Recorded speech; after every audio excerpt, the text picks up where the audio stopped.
एक राजा का दरबार लगा हुआ था। क्योंकि सर्दी का दिन था इसलिए दरबार खुले में लगाया गया था। पूरी आम सभा सुबह की धूप में बैठी थी। महाराज के सिंहासन के सामने एक शाही मेज थी और उस पर कुछ कीमती चीज़ें रखी हुई थी। पंडित लोग, मंत्री और दीवान आदि सभी दरबार में बैठे थे और राजा के परिवार के सदस्य भी थे। दोस्तों, अगर आप हमारे चैनल में नए हैं तो चैनल को सब्सक्राइब कर लें, बेल आइकन प्रेस कर लें ताकि हमारे चैनल की लेटेस्ट वीडियो की नोटिफिकेशन आपको सबसे पहले मिले। उसी समय एक व्यक्ति आया और प्रवेश मांगा। प्रवेश मिल गया तो उसने कहा, मेरे पास दो वस्तुएं हैं। मैं हर राज्य के राजा के पास जाता हूँ और अपनी वस्तुओं को रखता हूँ, पर कोई परख नहीं पाता।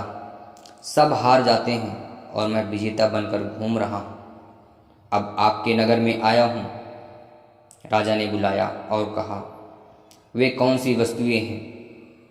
तो उसने दोनों वस्तुएं उस कीमती मेज पर रख दी। वे दोनों वस्तुएं बिल्कुल समान आकार, समान रूप, रंग, समान प्रकाश, सब कुछ समान था। राजा ने कहा, ये दोनों वस्तुएं तो एक ही हैं। तो उस व्यक्ति ने कहा, हाँ, दिखाई तो एक सी ही देती हैं, लेकिन हैं भिन्न।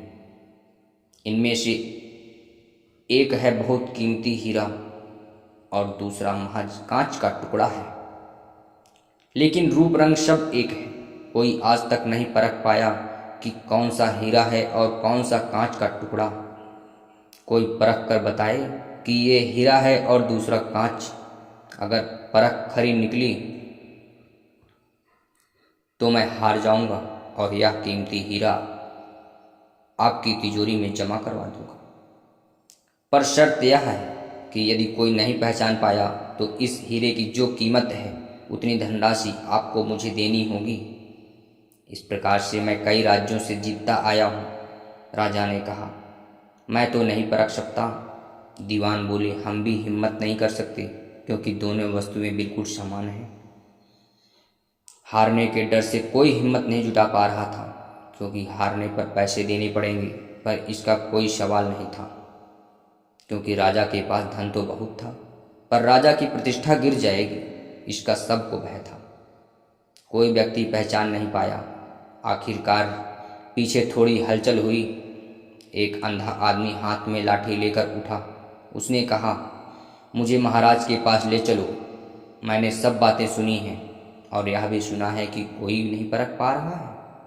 एक अवसर मुझे भी दो। एक आदमी के सहारे वह राजा के पास गया।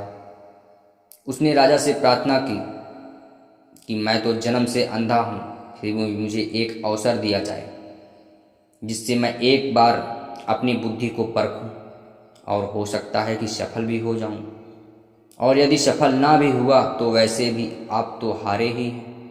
राजा को लगा कि इसे अवसर देने में क्या हर्ज है। राजा ने कहा, ठीक है। तब उस अंधे आदमी को दोनों चीज़ें छुआ दी गईं और पूछा गया कि इसमें कौन सा हीरा है और कौन सा कांच। यही तुम्हें परखना है। कहानी कहती है कि उस आदमी ने एक क्षण में कह दिया कि यह हीरा है और बाकी कांच है। जो आदमी इतने राज्यों को जीतकर आया था वह नतमस्तक हो गया और बोला, आप सही हैं, आपने पहचान लिया, धन्य हैं आप। अपने वचन के मुताबिक मैं यह हीरा आपकी राज्य की तिजोरी में दे रहा हूँ। सब बहुत खुश हुए और जो आदमी आया था वह भी बहुत प्रसन्न हुआ कि कम से कम कोई तो मिला परखने वाला। सभी लोगों ने उस अंधे व्यक्ति से एक ही जिज्ञासा जताई कि तुमने यह कैसे पहचाना कि यह हीरा है और बाकी सब कांच है। उस अंधे ने कहा कि सीधी सी बात है मालिक, धूप में हम सब बैठे हैं, मैंने दोनों को छुआ।